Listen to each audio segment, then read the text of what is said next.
लालची gold mine वाला। जनकपुर नाम के गांव में दो मित्र थे। उनका नाम था रंगाराम और राधाराम। दोनों जंगलों में पेड़ काटते हुए गुजारा करते थे। रंगाराम ईमानदार था, पर राधाराम लालची और चालबाज था। एक दिन रंगाराम को अपने घर के बाहर एक सिक्का मिला।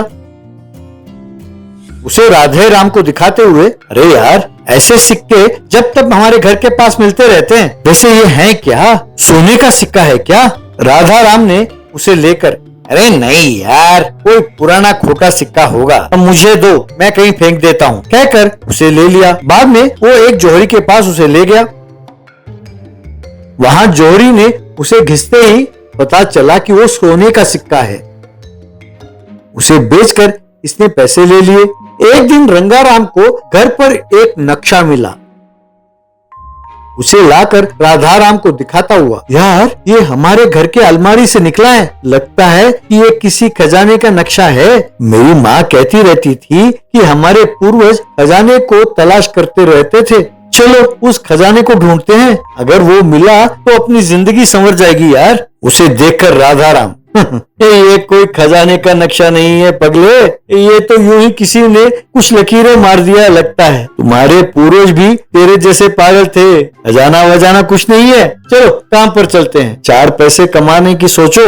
अगले दिन राधाराम एक बड़े थैली को कंधे पर डालकर नक्शा लेकर निकल पड़ा।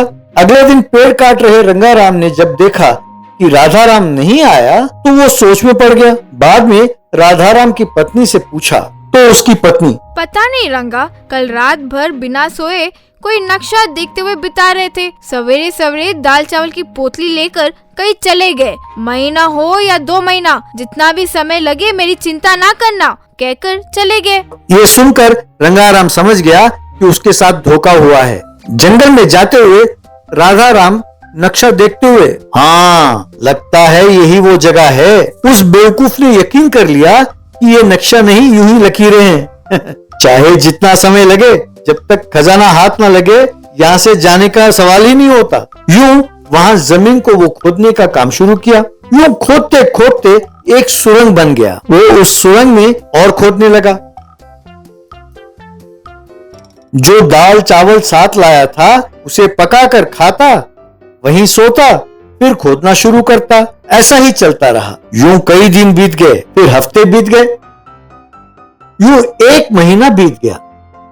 उसकी सहन शक्ति जाती रही और वो तंग आ गया था। दाल चावल भी खत्म हो गया। इससे वो हार मानकर, धत, लगता है कि वाकई बेकार की लकीरें हैं। इतना खोदने पर भी मिट्टी तो निकल रहा है, पर खजाना नहीं निकल रहा। लगता है इसके पूर्वज बेवकूफ थे, ना खाने के लिए खाना है, ना पीने के लिए पानी। मैंने यूं ही अपना समय बर्बाद किया। इस 1 महीने में अगर पेड़ काटे होते तो मेरी अच्छी आमदनी होती। ऐसा उसने सोचा। फिर वहां से वो चला।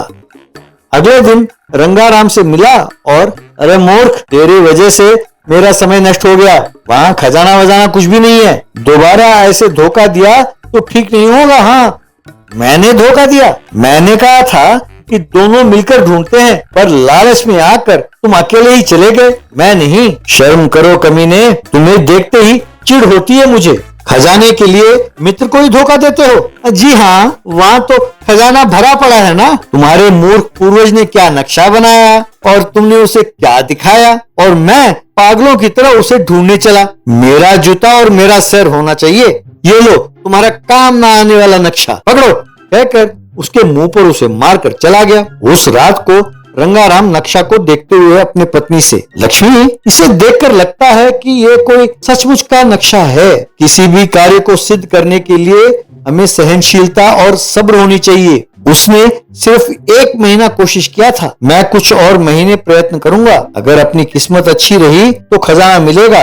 अगले दिन वो घोड़े पर दाल चावल की बोरियां लाद कर जा रहा था तो उसे देखकर राधाराम, अरे चल पड़े खजाने की खोज में। क्यों भाई, खजाना चाहिए? कहकर उसकी खिल्ली उड़ाने लगा। घोड़े पर जंगल में जा रहा था तो रंगाराम को वहां एक गड्ढा दिखाई दिया। वो नक्शे और उस गड्ढे को देखकर, अच्छा, तो उसने यही कोशिश किया था।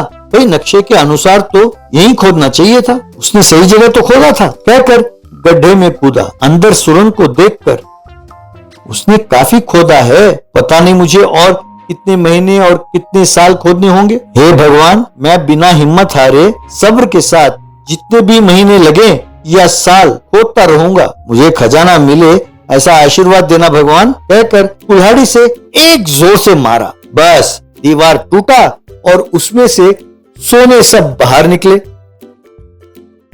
ये देखकर वो खुशी से सोने को बोरियों में डालने लगा।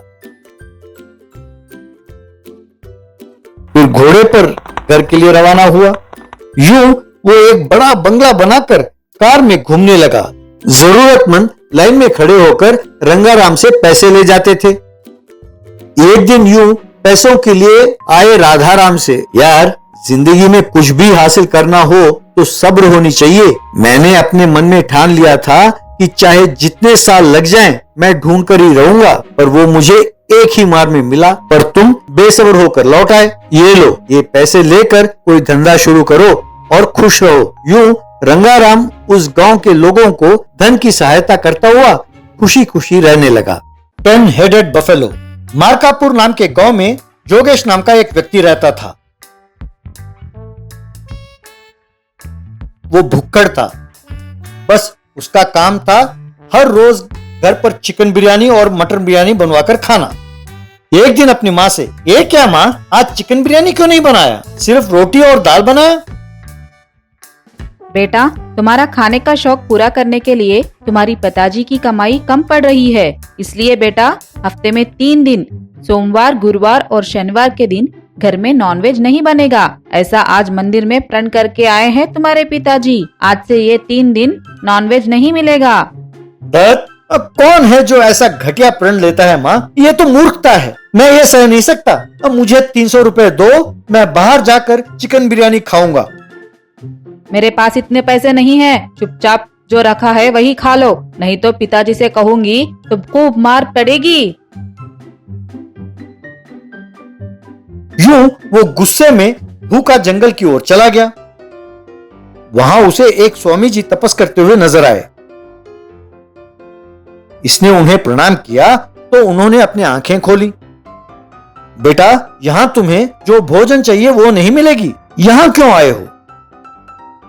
मन की शांति के लिए आया हूं स्वामी जी। बिना चिकन या मटन के एक गिराई भी मुंह में नहीं जाती है, पर यूं 2 वक्त उन्हें बनाने की हमारी हैसियत भी नहीं है। इसीलिए आप ऐसा कोई वर दें जिससे मैं शुद्ध शाकाहारी बन जाऊं। ऐसा वर देना ठीक नहीं है बेटा। इंसान को अपनी इच्छाओं को वश में करना बहुत मुश्किल है। अब कल यदि तुम फिर से मांस खाना चाहोगे तो वो संभव नहीं होगा ना बेटा। तो एक काम कीजिए स्वामी जी, मुझे एक भैंस में बदल दीजिए, तब मैं मजे से शाकाहारी खाकर जीवन बिताऊंगा। तब मैं इसी जंगल में घूमता हुआ बिना कोई नौकरी किए आराम से जीऊंगा। प्लीज स्वामी जी। तथास्तु कहकर उसे आशीर्वाद दिया। बस योगेश एक भैंस में बदल गया।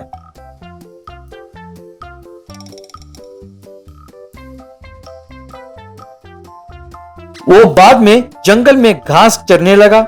यूं जंगल में जो कुछ मिलता था मजे से खाने लगा। चाहे वो जितना भी खाता उसकी भूख नहीं मिटती थी और वो खाता ही रहता था। एक दिन वो फिर स्वामी जी के पास आया। स्वामी जी, मैं शाकाहारी बनकर भी खुश नहीं हूँ। चिकन और मटन तो खा नहीं सकता, पर कम से कम घास फूस और फल भी ना खाऊं तो कैसे चलेगा? ये क्या बेटा, जंगल में तो इतने सारे फल और घास हैं, अब तुम्हारी क्या समस्या है? मेरी भी यही तकलीफ है स्वामी जी। जंगल में इतने सारे फल और घास हैं, उन्हें जितना खाओ और खाने का दिल करता है। वो इतने स्वादिष्ट हैं, पर मेरा एक ही सर और एक ही मुंह है। मुझे कम से कम 10 सिर दीजिए स्वामी जी, उनसे मैं जी भरकर खा सकूंगा। स्वामी जी ने उसकी इच्छा पूरी की तो भैंस के 10 सिर प्रकट हो गए।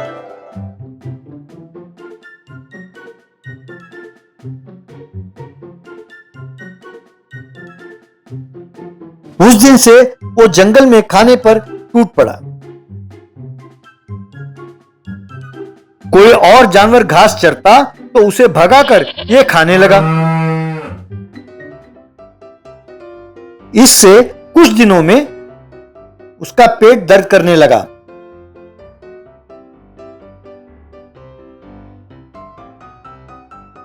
उसे समझ में नहीं आया कि वो क्या करे, तो वो स्वामी जी के पास फिर गया। स्वामी जी, पेट दर्द मुझसे बर्दाश्त नहीं होता, मुझे अब ये भैंस नहीं बनना है, कृपा करके मुझे फिर से इंसान बना दीजिए स्वामी जी, कहकर प्रार्थना करने लगा।